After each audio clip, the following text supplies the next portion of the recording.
விஜயனுடைய அந்த பிரச்சார பேருந்து அவர் உரையாற்றக்கூடிய இடத்தை நெருங்கி இருக்கிறது. இன்னும் ஒரு 5 to 10 நிமிடங்கள் அந்த இடத்திலிருந்து அவர் உரையாற்றுவார் என்று எதிர்பார்க்கப்படுகிறது.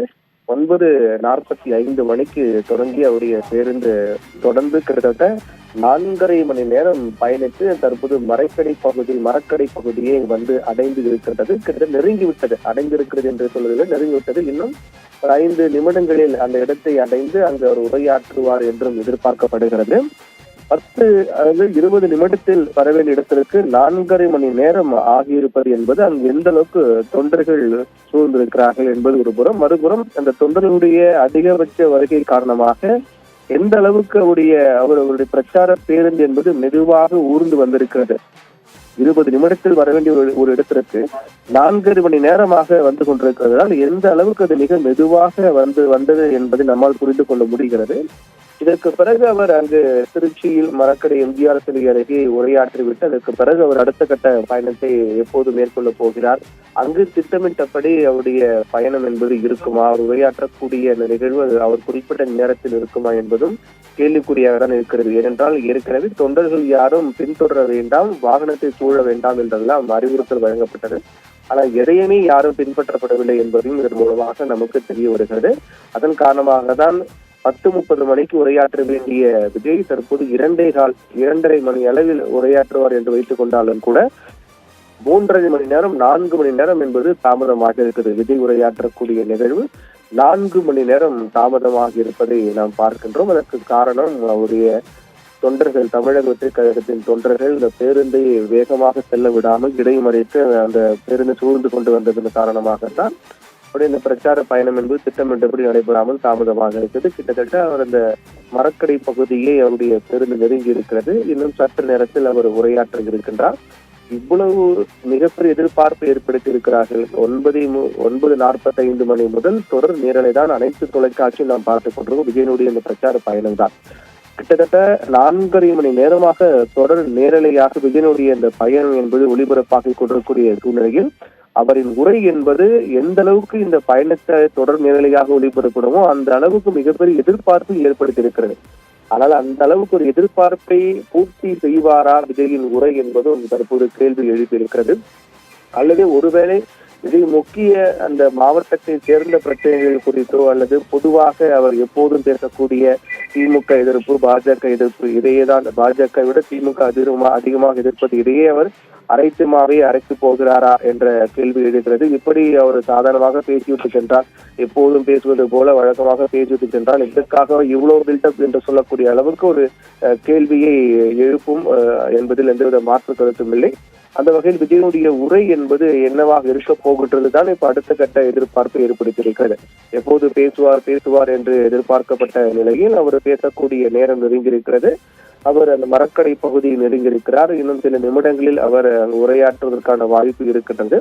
இப்போது எழக்கூடிய கேள்வி எதிர்பார்ப்பும் என்னவென்றால் என்ன பேச போகிறார் அப்படிங்கிற எதிர்பார்ப்பு தான் இப்போது அதிகமாக எழுந்திருக்கிறது.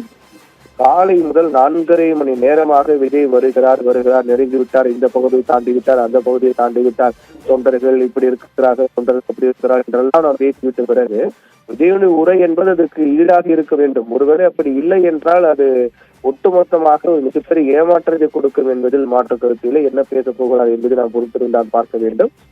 பொதுவாக ஒவ்வொரு மாவட்ட வாரியாக இது போன்ற அரசியல் தலைவர்கள் பிரச்சாரம் மேற்கொண்டார்கள் என்றால் அந்த மாவட்ட சார்ந்த பிரச்சனைகள் குறித்து பேசுவார்கள். இப்போ திருச்சி எடுத்துக்கொண்டால் திருச்சியில் இருக்கக்கூடிய பிரச்சனைகள் என்ன, திருச்சி மக்களுடைய தேவைகள் என்ன, அங்கு என்னென்ன வாக்குறுதிகள் கொடுக்கப்பட்டு நிறைவேற்றப்படாமல் உள்ளது, என்னென்ன அடிப்படை தேவைகள் அங்கு பூர்த்தியாகாமல் உள்ளது, மக்களுடைய எதிர்பார்ப்பு, கோரிக்கை, இயக்கங்கள் என்ன என்பது குறித்து அந்த தலைவர்கள் அறிந்து கொண்டு அங்கு அதை பற்றி பேசுவார்கள். மாவட்ட வாரியாக செல்லும் போது ஒவ்வொரு மாவட்டத்தினுடைய பிரச்சனையை மையப்படுத்தியே ஒவ்வொரு தலைவர்களும் பேசுவார்கள். பொதுவாக மாநாடு என்று வரும்போதுதான் ஒட்டுமொத்த அரசியல் சார்ந்து பேசுவார்கள். அவர்கள் எதிர்க்கக்கூடிய அரசியல் கட்சியை எதிர்த்து பேசுவார்கள். அந்த கட்சியுடைய கொள்கை என்ன, அவர்களுடைய செயல் திட்டம் என்ன உள்ளிட்டவற்றை விளக்கி பேசுவார்கள்.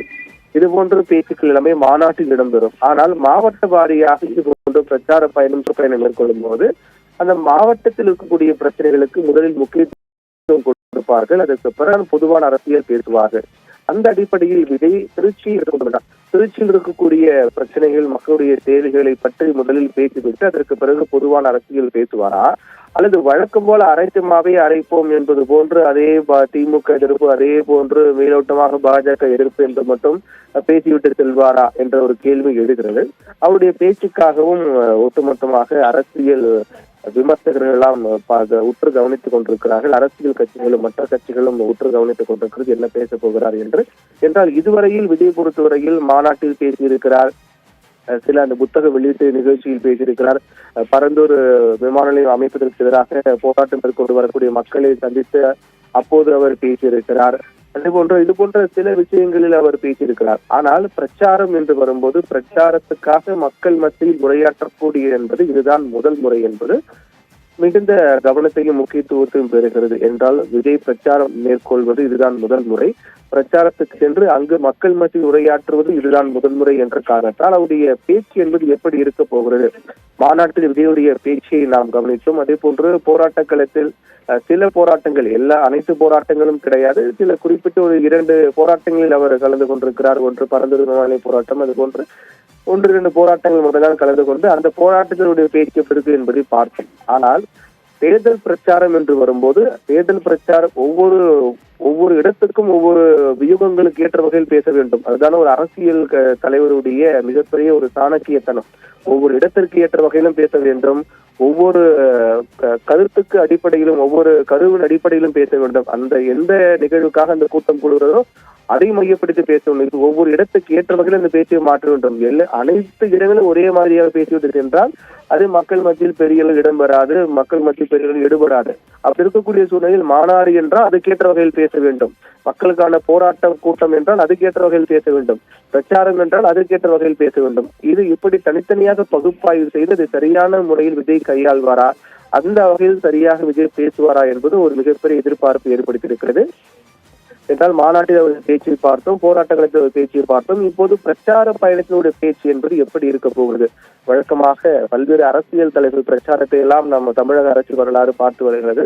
அந்த அடிப்படை விஜயனுடைய பேச்சு எப்படி இருக்க போகிறது என்பதையும் மிகப்பெரிய எதிர்பார்ப்பை ஏற்படுத்தியிருக்கிறது. என்றால் இது தொடக்கம்தான். இந்த சனிக்கிழமை 3 மாவட்டங்கள், அதாவது திருச்சி, பெரம்பலூர், அரியலூர், அதற்கு பிறகு அடுத்த சனிக்கிழமை நாகை, திருவாரூர், மயிலாடுதுறை என தொடர்ந்து ஒவ்வொரு வாரமும் சனிக்கிழமை வார இறுதி பிரச்சாரத்தை அவர் திட்டமிட்டு வகுத்து அதை செயல்படுத்தி வருகிறார். அந்த வகையில் இந்த பிரச்சாரம், இன்றைய நாள் பிரச்சாரம் முதல் பிரச்சாரம். அதில் விஜயனுடைய உரை எப்படி இருக்க போகிறது என்ற எதிர்பார்ப்பு ஏற்படுத்தியிருக்கிறது. திருச்சியினுடைய பிரச்சனைகளை மையப்படுத்தி பேச போகிறாரா, ஒட்டுமொத்த அரசியல் களத்தை பற்றியும் பேச போகிறாரா, வழக்கம் போல பாஜக திமுக எதிர்ப்பை பற்றி பேச போகிறாரா, எதை எப்படி பேச போகிறார் என்ற எதிர்பார்ப்பை ஏற்படுத்தியிருக்கிறது. ஏனென்றால் கடந்த முறை நடைபெற்ற அந்த விஜயனுடைய தமிழக வெற்றிக் கழகத்தின் 2வது மாநில மாநாட்டின் போது கூட பல்வேறு விடயங்கள் குறித்து பேசினார். ஆனால் ஒரு மாநாடு என்று வரும்போது தீர்மானங்கள் நிறைவேற்றப்படுவது என்பது மிக முக்கியமான ஒன்று. அதுதான் மாநாட்டினுடைய முக்கிய சாராம்சமாக பார்க்கப்படும். ஆனால் விஜயனுடைய 2வது மாநில மாநாட்டில், தமிழக வெற்றிக் கழகத்தின் 2வது மாநில மாநாட்டில் பல விஷயங்கள் எல்லாம் பேசிவிட்டு தீர்மானத்தை அவர்களுடைய எக்ஸலத்தில் தான் பதிவேற்றம் செய்தார்கள். இது இதுவரை எந்த அரசியல் கட்சிகளும் செய்யாத ஒன்று, புதுமையான ஒன்றாக பார்க்கப்பட்டது.